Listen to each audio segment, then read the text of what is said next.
Students, welcome to NS classes. My name is Neetu. यहाँ पे हम बात करेंगे जो बच्चे वेट कर रहे हैं कि वैकेंसी नहीं आ रही हैं, जिन लोगों को स्पेशली जो सिर्फ गवर्नमेंट जॉब की प्रिपरेशन कर रहे हैं, बाकी कुछ नहीं कर रहे हैं, उन लोगों को ये लग रहा होगा कि अब वैकेंसी तो आ नहीं रही हैं तो हम क्या करें।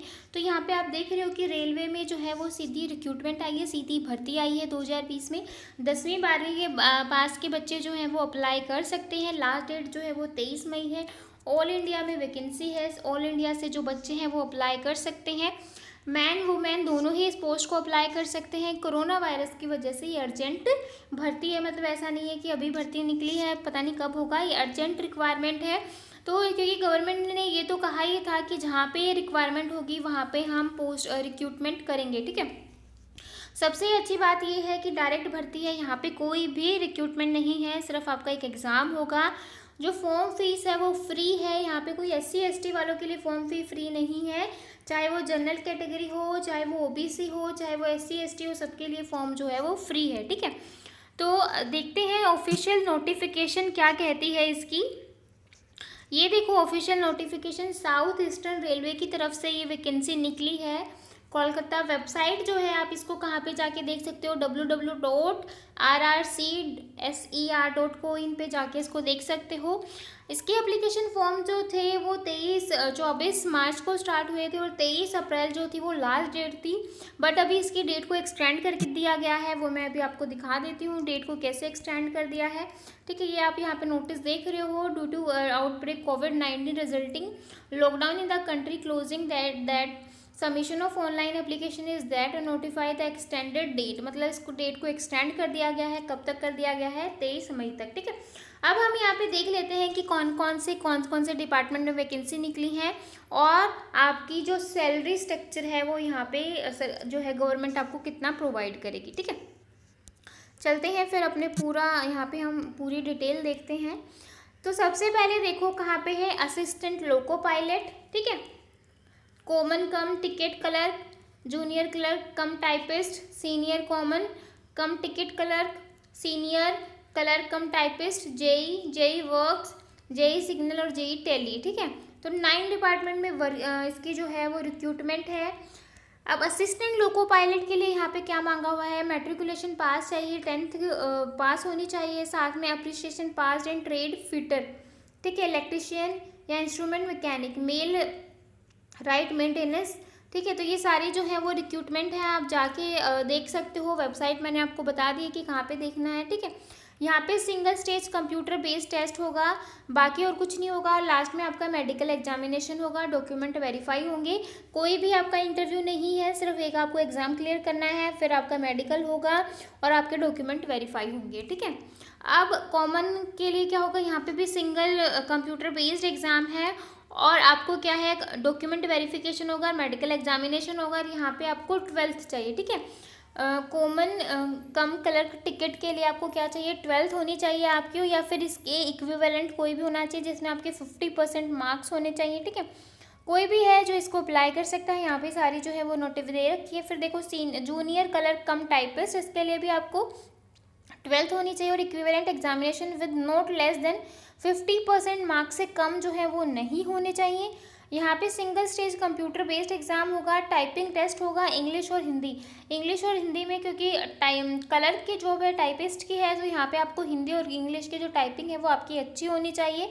डॉक्यूमेंट वेरीफाई होंगे और एग्जामिनेशन होगा, ठीक है। अब देखो सीनियर कॉमन कम टिकट के लिए इसके लिए आपको डिग्री चाहिए, मतलब आपकी ग्रेजुएशन होनी चाहिए, तो ही आप इसको कर सकते हो। यहाँ पे भी आपका सिंगल स्टेज होगा, बट यहाँ पे आपकी कोई हिंदी इंग्लिश की टाइपिंग स्पीड नहीं होगी, सिर्फ डॉक्यूमेंट वेरीफाई होंगे और मेडिकल एग्जामिनेशन होगा, ठीक है। 44 पोस्ट है, अलग अलग देख लेना कौन कौन से, OBC में कितनी है, जनरल में कितनी है। सीनियर क्लर्क कम टाइपिस्ट, यहाँ पे भी आपकी डिग्री मांगी हुई है, ठीक है, और टाइपिंग प्रोफेशनल स्किल मांगी हुई है हिंदी और इंग्लिश में। यहाँ पे भी आपकी single stage computer based exam होगा और आपकी टाइपिंग स्पीड है वो चेक होगी, डॉक्यूमेंट वेरीफाई होंगे, मेडिकल एग्जामिनेशन होगा, ठीक है। अब देखो जेई 3 years डिप्लोमा चाहिए सिविल इंजीनियर में, या BSc होनी चाहिए सिविल इंजीनियरिंग में ऑफ 3 years ड्यूरेशन, ठीक है। Combination of any sub stream of basic stream of civil engineering from a recognised university, इसमें भी आपका सिंगल स्टेज एग्ज़ाम है, डॉक्यूमेंट वेरीफाई है और मेडिकल टेस्ट है, ठीक है। अब जेई सिग्नल के लिए आपको चाहिए 3 years diploma in electrical, electronics, information technology, communication engineering या फिर combination of any stream of basic stream of, ठीक है। तो इसके अंदर आपको इलेक्ट्रॉनिक्स में आपका वो होना चाहिए और इसमें भी सेम जो है एक एग्ज़ाम होगा और आपके डॉक्यूमेंट वेरीफाई होंगे, मेडिकल होगा, ठीक है। जेई टैली में भी आपका electrical electronics information technology communication engineering from a recognised university, ठीक है। लास्ट वालों के लिए डिप्लोमा चाहिए, 2 सीनियर क्लर्क के लिए आपको डिग्री ग्रेजुएशन होनी चाहिए और लोको पायलट के लिए आपकी 10th होनी चाहिए, ठीक है। तो आपको पता चल गया होगा कि कहाँ 10th चाहिए, कहाँ 12th चाहिए, कहाँ ग्रेजुएशन चाहिए। आप अपनी क्वालिफिकेशन के हिसाब से इस फॉर्म को अप्लाई कर सकते हो, ठीक है। आप देख लेते हो यहाँ पे जो एज है वो क्या होना चाहिए, जो अनरिजर्व है यानी कि जनरल वाले हैं वहाँ पे 18 साल से लेके 42 साल तक के जो हैं वो अप्लाई कर सकते हैं। ओबीसी वाले 18 से 45 और SC ST वाले 18 से 47 तक जो है वो इस फॉर्म को अप्लाई कर सकते हैं, ठीक है।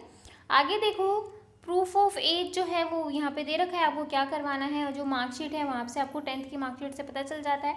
एजुकेशनल क्वालिफिकेशन में आपको educational technical qualification indicated above from recognised board university, date of notification, candidate having higher educational qualification में also apply typing proficiency test 30 word per minute in English और 25 वर्ड पर मिनट इन हिंदी, ठीक है। 30 word होनी चाहिए आपकी English की speed और 25 जो वर्ड होनी चाहिए आपकी हिंदी की स्पीड होनी चाहिए। सीनियर क्लर्क और जूनियर क्लर्क के लिए मांगी हुई है। अब देखो, एग्जामिनेशन फ़ी जो है वो निल है, यानी कि ना ही अब जनरल के लिए, ना ही ओबीसी के लिए, ना ही उसके लिए, मतलब बहुत ही अच्छी बात है। अदरवाइज जो फ़ी ही इतनी ज़्यादा होती है कि हम फॉर्म को भरने के लिए 1000 बार सोचते हैं फॉर्म फिल करें या ना करें, ठीक है। बट यहाँ पे कोई भी फॉर्म जो एग्जामिनेशन फ़ी नहीं है। आगे देखो, स्टेप्स क्या होंगे, ये ऑनलाइन साइट पे जाओगे, इस तरीके से आप इस फॉर्म को अप्लाई कर सकते हो, ठीक है।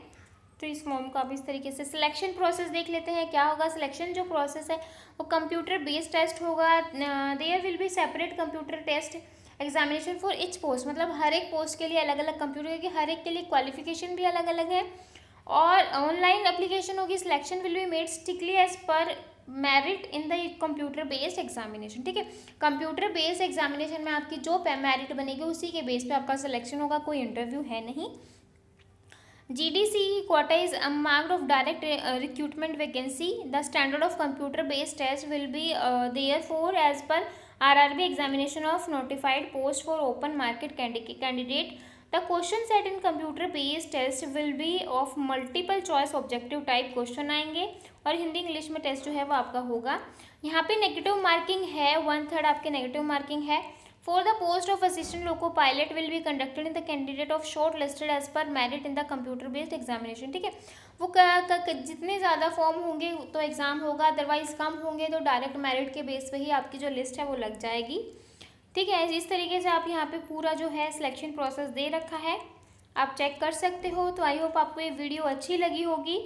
अगर आपको कोई भी डाउट है तो आप कमेंट करके पूछ सकते हो, और अगर आपने मेरे चैनल को सब्सक्राइब नहीं किया है तो प्लीज़ सब्सक्राइब कर दो और बेल आइकन पे क्लिक कर लो, ताकि ऐसे ही आपको इन्फॉर्मेशन मिलती रहे। जो भी बच्चे अप्लाई करना चाहते हैं, यहाँ पे मैं सारी गवर्नमेंट जॉब से रिलेटेड आपके लिए जॉब्स लेकर आती हूँ। प्लस मैं जो बच्चे कंप्यूटर साइंस से प्रिपरेशन कर रहे हैं, नेट गेट वहाँ पे उनकी प्रिपरेशन चल रही है। तो ये चैनल अगर आपके लिए यूज़फुल है तो चैनल को सब्सक्राइब ज़रूर कीजिए, अपने फ्रेंड के साथ शेयर कीजिए इस नॉलेज को। जो भी बच्चे गवर्नमेंट जॉब लेना चाहते हैं या फिर अभी फॉर्म के लिए वेट कर रहे हैं, उसके साथ आप इसको शेयर कर सकते हो। तो फिर मिलेंगे नेक्स्ट वीडियो में, तब तक के लिए बाय एंड थैंक यू।